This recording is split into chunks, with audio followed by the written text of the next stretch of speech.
Welcome back to another episode of the DailyFlip podcast. I'm your host, Alex, and today we're going to be talking about Kamala Harris's media tour. So, for a while there, she was not doing much media. She was not doing many interviews. Now she's getting out on the trail, whether it be Charlemagne the God, whether it be on the CBS/60 Minutes, or whether it be Fox News. So we're going to talk about all of them, and we're going to do a little bit of conversation about what this actually means for our campaign. Are they good? Are they bad? So on and so forth. And of course, we will end today with our daily delight, a story meant to leave you feeling positive, ready to take on the day. That's enough rambling for me. Let's jump into our daily debate. So, is Kamala Harris's media tour a sign of desperation? Is it a sign of confidence? Is it working? Is it not working? 4 separate questions, but technically 2 of them are different sides of the coin from one another. So you could really just say it's 2 questions that you can put there in the comment section. I want to know because I've heard lots of talking points from lots of different people, and I haven't necessarily made up my mind. Does a strong candidate have to go out and do all of this talking? Not necessarily.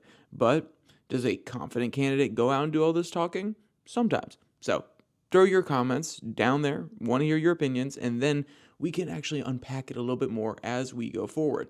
So our first article is going to be from CBS, and this is one of the more recent ones that she's done. It talks about the Fox News interview, and I watched some clips of it. I was not able to sit down and watch the entire thing. I had to work, which I'm sure is the state of many, many Americans across the entire nation.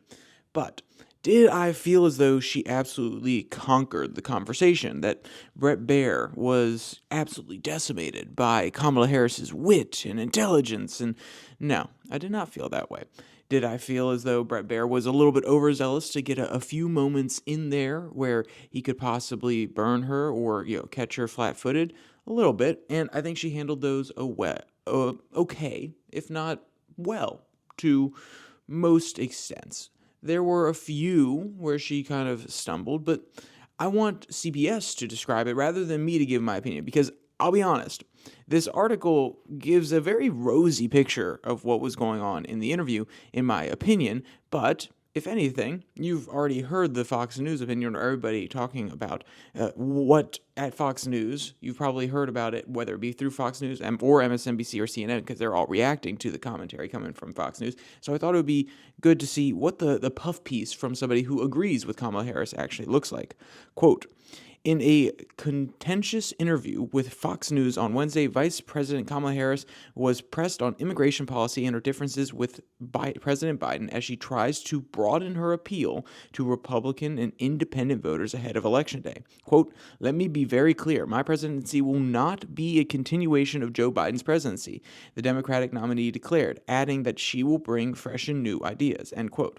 So, this is one thing that she absolutely had to get out there, because she has been lambasted from people on the more right-leaning side of the aisle for saying on The View, well, what's going to be different between you and Joe Biden? Basically, are you going to just follow through? Like, what would you change policy-wise? And she said basically nothing. Now, does that mean when you say, and let's be clear, the exact quote is not, basically nothing, but when you come out and you say basically not that much is going to change, that doesn't necessarily mean that you're going to not follow through on any of their policies. What you're essentially saying is, I like some of their policies. Their policies were good. But then when she says this, she's not saying, I disavow that and I'm not going to follow through on Joe Biden's policies. It's more like, I'm also bringing something new to the table. Now, could that have been combined into one beautiful answer on The View? Yes. And that's why I do see this interview as a little bit of a move to weakness. Not because she's going on to Fox News. That actually shows strength, willing to go on to a opposing network that, and I say opposing, it's not like Fox News is ever going to say, no, you can't broadcast your message here, but they have different ideological views of the world. Most of the hosts there are going to think differently than her. Even the producers, and probably some of the behind-the-scenes executives. So they're going to have a different perspective. So stepping into that arena is actually a courageous move. It's not necessarily like you're going into a pretty little valley with flowers and rainbows and butterflies. No, you are stepping into something that is probably not friendly towards you. So I respect her for that. But the fact that she had to come on and say that in order to get the message across to Republican voters and make clear that her previous statement is not, I will not change anything, I will not do anything different, but rather I will bring new things to the table while following through on some of those objectives. I think that shows a little bit of weakness because it's obvious that she heard the criticism and she's trying to respond to it, which is fair enough. You're supposed to do that, but I don't think this is a good one to do that on. Responding to criticism about why you have changed your policy and providing a good reasoning for doing so, why this certain aspect of your campaign has changed from the last time, and that sort of criticism, all those are good. You're not letting the controversy get to you. You go out and address it. On this one, I don't think it's necessarily that good because you don't want to even be tied to any of the Biden administration. And I'm not saying that the Biden administration has been absolutely terrible. There are things on the CHIPS Act, which, though it's protectionist, very protectionist, I'm not against for national security reasons. There are certain policies that Americans love within the Biden administration spot. A lot of young voters definitely love the attempts to get rid of student debt. Not everybody does, but young voters do. So there are things that you can connect yourself to in the Biden administration, but also overall, the populace was not going to reelect Joe Biden. I think we realize this at this point, and if you're still denying it, then why would the Nancy Pelosi's of the world and other Democratic operators behind the scenes try to actively lobby him to step down? I'm not saying they kicked him out of the party. I'm not saying they kicked him out of the presidency, though some people believe that, but that's devoid of the point. They were most definitely lobbying for him to be out, and that's because they knew that he could not win against Donald Trump. Some would say that's just because of his mental faculties. I would say that even the polls before some of his big flubs came out were showing that he was not going to win, and that is because Americans' lives have been extremely hard underneath his presidency, and they remember Donald Trump differently. And when you try to cozy up with the administration that a lot of people don't necessarily like, a lot of the policies that actually hurt families, let's be clear, I understand the child tax credit and all these other policies definitely help families, but just the sheer amount of inflation underneath his administration, some of it caused by him as well as Donald Trump, as well as by supply chain issues that are sometimes outside of the president's control.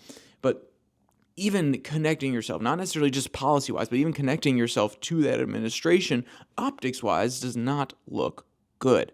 But that's enough on that first part of it because, like I said, she shows strength by going there. She shows a little bit of weakness by taking the tack that she does. But there is more to this interview than just that. Quote, Harris was referring to a bipartisan measure. So she said to Bear basically, we actually did get an immigration bill out there. That was one of the first things we tried to do. And let's be clear, that was not very strict. It would have basically allowed a large segment of people to stay inside the country. And even the second bill had basically caps on the amount of people that could be let in on a daily basis, then on a weekly basis. And that is, in most Republicans' opinions, they would stomach that because they see it as a way to limit the amount of people coming into the country. But also a lot of Republicans would sit there and say, well, no, those caps are still too high. So yes, it was a bipartisan bill, but for most voters, most voters who vote on immigration alone, let's put it that way, not the average voter. The average voter has a consortium of different issues that they care about, but the voter who's voting on immigration alone does not want cap. I take that back. There's two of them, if we're being realistic. There is one who does not want caps. They basically want a full shutdown, a reworking of the asylum system, or you have the other people who say, we should basically have very little restrictions. We should actually ease up on the asylum side of things in order to get more immigrants into the country. Those are your two voters there. So if you're trying to appeal to either one, the bipartisan bill is not necessarily going to make it good and make them want to vote for you. And she was referring to both of these bills, saying we did try to get things done on immigration when talking to Bret Baier. Now, let's get back to the quote. Quote, referring to a bipartisan measure that would have been the first comprehensive border security policy overhaul in decades. This is true. After months of negotiations, Republicans and Democrats reached a compromise in February that would have given the president far-reaching powers to restrict unlawful border crossings and tighten asylum rules. But Republicans ultimately pulled their support for it after former President Donald Trump announced his opposition. Okay, end quote. This is fair enough, and they have been slewing Donald Trump, saying, well, he just did this for political means. He didn't necessarily want to fix the border. He was just trying to tank this bill because it would have actually taken that issue off the table for the most part. I would disagree with that, mainly because, one, the president still has to actually exercise some of these rules, but also they're so hard capped, so lots of people are still coming into the country, so he still could have run on no, we're going to try to shut it down like we did last time kind of thing. But the point that is more important is you're not going to win on immigration. You can moderate a little bit. You can bring in these talking points and try to peel off some of those independents or maybe some of those center-right people. And I think the amount of people you're going to get from it are very, very low. But for people that immigration is in the top 3, I do not think that you are going to outrun Donald Trump on this issue. And I understand the attempt, and I understand the goal here, which is to get those moderate people, those soft R's and those big I's, independents. But I think that there are other policies that she could pursue, or at least talk about more, that would be much more effective at getting independents and Republicans, because immigration, whether you like it or not, has become a key issue that almost every single Republican talks about. Every single Republican commentator talks about it. It's a pain point. Every single American voter at least has heard about the immigration issues. Every single Republican voter definitely says that immigration is in their top 5, and a lot of them that I talk to say it's in their top 3, and I have more than once run into entire groups of people who say it is their number 1 issue. So it's fair to say, well, she's trying to break through. She's trying to make sure that these people know she is actually here and paying attention to the things they care about. Fair. But I do not think that she can actually end up winning on this issue. And I think things like the prices of housing, even if I don't agree with her policies to fix the housing crisis and give more money to people in order to allow them to have homes, I don't necessarily agree with the policy, but that is something that you can put out there for everybody that can actually benefit everyone. And cost of living / the affordability quote unquote crisis is something that is definitely in everybody's top 5, and it is definitely within the moderates' top 3 issues. And I want polling to confirm this besides me. So go do some polling, because a lot of issue polling shows that for the average American, you're talking economy, you're talking inflation being a big issue for lots of Republicans. Like I told you, top 5 immigration is almost always going to be there. And I'm not just pulling them out of my butt. Go read some of these polls, and you'll understand, at least to some degree, where the breakdown or the coalition lines are. And I think that she is not necessarily appealing to the right ones. Then again, she's going on Fox News, so she has to give some sort of quote-unquote red meat to anybody who is willing to come over to her side. But I think she has better options here, and I think that she can actually run more as a middle-of-the-road Democrat. She can be hard on immigration without trying to say that she is going to absolutely crack down on everything, and she can pin, and that's why I do think some of these moves are very brilliant on her part. I don't actually think she cares about the immigration issue as much.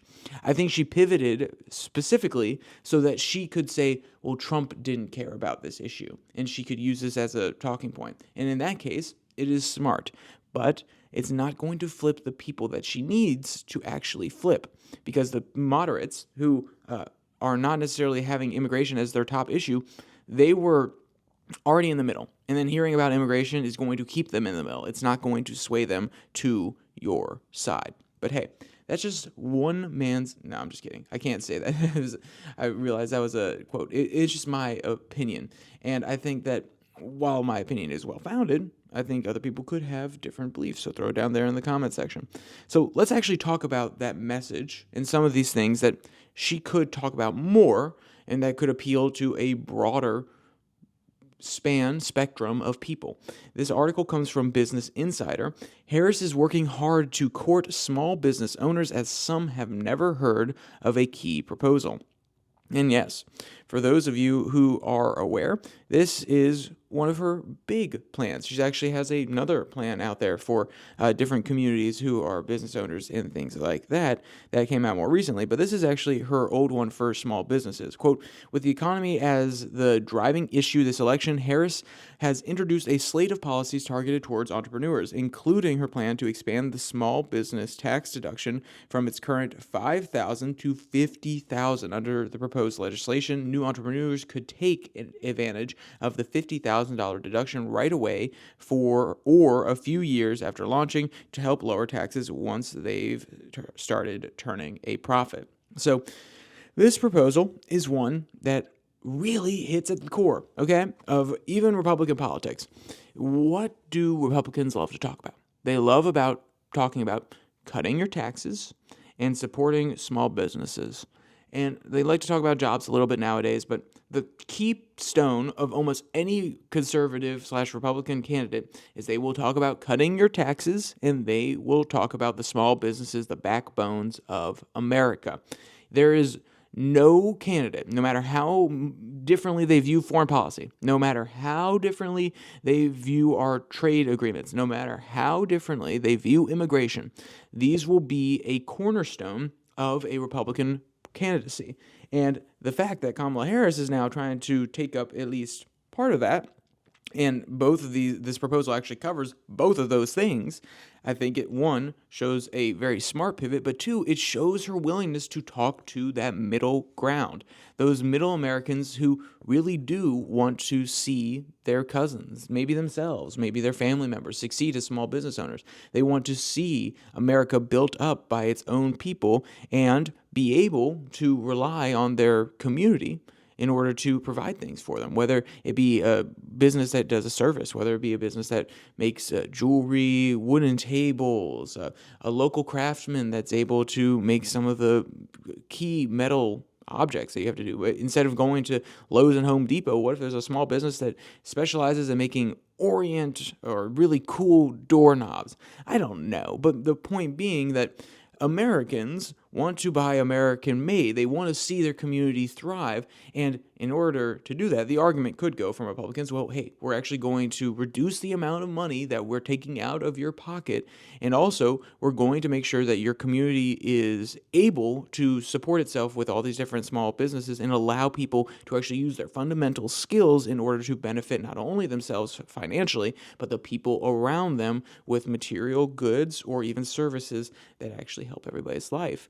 I think, and while that's a really complicated way to say what I'm saying, it is important that this is something that middle Americans, that Americans who are just trying to live their life, who just want to have a positive impact on the world, or who even just want to exist, they still think about these sort of things. If they don't necessarily think about small businesses, even though if you are a person who lives in America, you within two circles of adjacency, so say you have a friend, at least one of their friends probably owns a business. If you at least have a cousin, probably one of their friends or even one of their cousins probably owns a business. Okay, everybody has at least one of these people in their circle because that is quintessentially American. And our economy has, though it has been difficult after COVID times, our economy has a lot of small businesses and small business operators out there. And this is something that hits at the core, at the absolute core. And that's why it's smart. That is why it's smart to take this policy proposal and go out there and talk about it. And that's why I think it's better than kind of cowtailing on issues that you're not necessarily going to win on at all. Because what has Donald Trump said specifically for small businesses? Now, whether or not you agree that we should just be basically handing out more money, even though this is a tax deduction, a little bit different, but still, never mind. We'll go into that a little bit later when we have our third article. But the point being, have you heard Donald Trump come out here and say, well, I'm going to do exactly this for small businesses? No, he doesn't. Then again, he says, I'm going to make your economy great, which in theory, at least the way he states it, a rising sea lifts all ships, as John F. Kennedy would say, and obviously many people before him. But the point being that by proxy, small businesses will do better. But she's able to really nail down, bring forth a policy proposal that is extremely targeted towards small businesses that will pull on the heartstrings of the average American who wants to see businesses succeed and directly appeal to the small business owner. I think this is a much smarter move, especially if you're going for that soft C, because this is definitely a soft C, and the independent voter. I think this is a smarter move. And that's why when I read this in comparison to going through some of the clips from the Fox News interview, I was saying to myself, why isn't this one talked about more? And that's exactly what Business Insider is actually going into here. Quote, there isn't one place that you can go to learn about all this stuff about small businesses, Hawani told BI. Oswald thinks the small business advocacy organizations and financial institutions that provide loans should send the word out about candidates' proposals. Annie Zimmerman, 71, co-founded one such organization, Small Businesses for America's Future, in addition to her Ohio-based accounting firm for small businesses. She said that there's not enough news coverage of specific proposals for current and aspiring entrepreneurs whom the proposals would help. And I think they're right here. One, some of this news is not necessarily getting out. A lot of people probably don't want to talk about it because they're afraid if the candidate gets in and they don't actually come through on their promise, they don't want to be caught having hope. Maybe that's a really cynical version of why people don't talk about it, but also just people don't know. I mean, small business owners, do they have the time to be up on everything? Then again, if you're a small business owner, you should be up to date on a lot of news. You should be up to date on how different rules and regulations coming down the pike are possibly going to affect you. Don't get it wrong. You have to be, because you never know when the government's going to decide to use its long stick and then try to beat you down with it. But the point being that they don't necessarily have all the time in the world because they are operating a business to know these sort of things. And if Kamala is going to effectively message on this, she has to get the message out. Okay, because like I said, I think it's a winning message. Whether I necessarily agree with everything, it is a winning message, and she has to get out there, and she has to be willing to say it loud enough. And that is what Donald Trump does. He is extremely amazing at bragging about what he does. And that is why even if he did something that is maybe not the smartest move, he'll find a way to spin it and he'll brag about it. He'll get his message out there. And that is good for him. Even if sometimes he BS's a little bit about it, he is still making sure that people know what he's proposing and also his accomplishments that come along with it. And that's why this tour for Kamala could be a good opportunity. She's wasted it. She's 100% wasted it, but it could be a good opportunity to go out there and brag and make sure people like Ms. Zimmerman, Ms. Oswald actually have a better idea of what Kamala Harris is bringing to the table, what she is saying she will do for you as the average citizen, for your cousin who's an entrepreneur, for you who's sitting there trying to figure out where you want to take your next few years after you got kicked out of the corporate world and you're realizing, oh, wow, okay, hey, I don't necessarily have the money here. I want to make sure that I'm able to buy a house in a few years. I want to make sure that I can open my own business. I want to make sure I can lock these sort of things down. I want to live in an economy that is actually bearable without having to worry about constantly being thrown out and not having enough money. She needs to go out there and tell people what the vision is, because right now they associate her with Joe Biden. And when they think of Joe Biden's economy, they do not necessarily think of the most thriving economy in all of American history, because honestly, it's not. Now, you could make an argument on economic indicators that it's okay, especially the fact that we didn't have to actually lose a lot of jobs in order to bring down inflation as we've had. There's still speculation it's not going to end well. But the point being, right now, it looks like they were able to lower inflation, not to where it needs to be, but still, at least by their standards, because some people would say inflation needs to be zero. If not, actually, we need to have deflation. But that's besides the point. That's besides the point, not necessarily of the currency, but of different, the cost of different products as we go through time, because, in theory, you can get more efficient at producing these things. The products and inputs actually get cheaper. So you should have deflation of prices of goods, and therefore dollars should have higher purchasing power over time. That's a separate theory, but we believe that we should have 2% inflation. That's what the Fed aims for, and we're still above that. But we haven't had massive job loss. Then again, a lot of recovery jobs were from COVID, but you look at the economy now, and economists will be like, it's not, not the worst, but people don't feel that way. people don't feel that way. They feel talked down to when you try to say that the economy is good. And that's why Kamala Harris is able to do a little bit more of a pivot than Joe Biden was, because Joe Biden actually owned Bidenomics. I mean, it is his name. At least Kamala can get out there and try to say, hey, I understand it's hard right now, okay? I didn't have my hands necessarily right there on the levers. I was behind the guy, tapping him on the shoulder, grabbing him, trying to get him to change directions, but I didn't have my hands directly on the levers. So she can be a little bit more critical of where the current market is, or where the cost of living is, where inflation and high prices are. But it's still going to be a hard issue to win on when they're associating you with the person that you are in office with. So, with that said, let's jump to our final article, and it comes from Real Clear Politics. And this is the one I was talking about with the Charlemagne the God interview. Harris filibusters, Trump weaves in dueling interviews.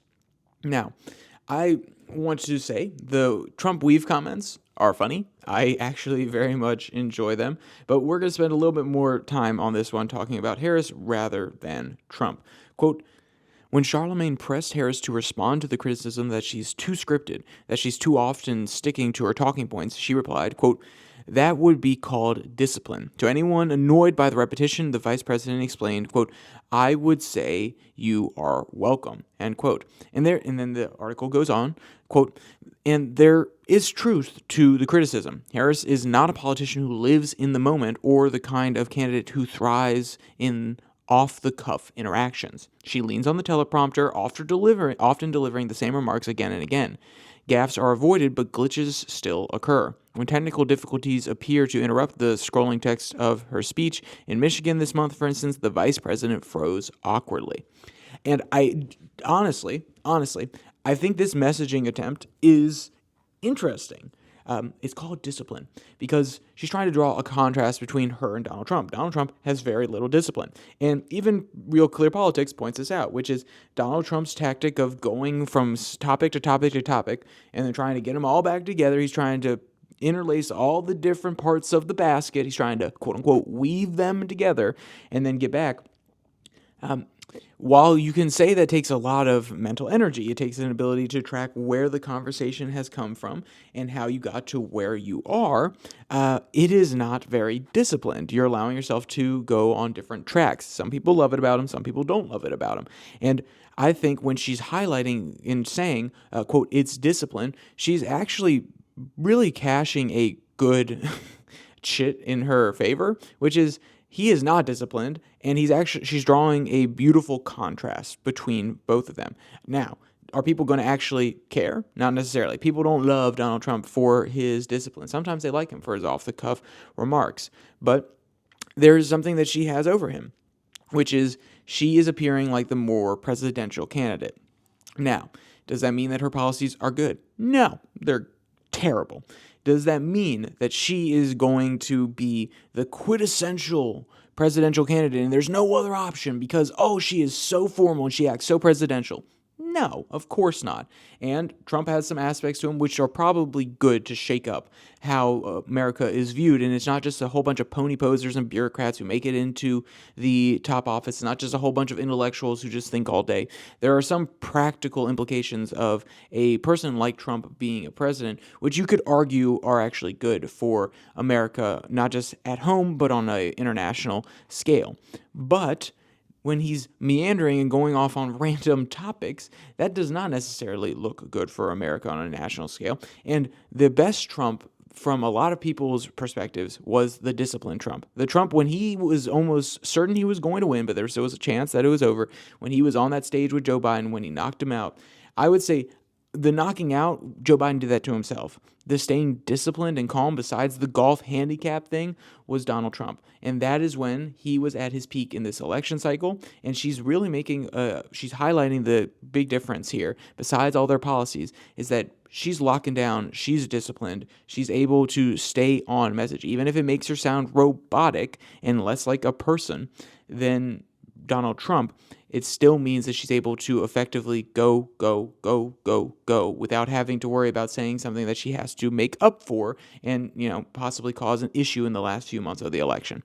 So there are obviously different techniques on how you want to handle it as a presidential candidate, and I think America's looking for a disciplined candidate nowadays, but that is just my opinion because honestly, I'm looking at the polls now. I still think this is her election to lose, but she's headed that direction. So I think she has to rebound going into this coming month. Then again, early voting has already started, and we are basically, we're basically 2 weeks away.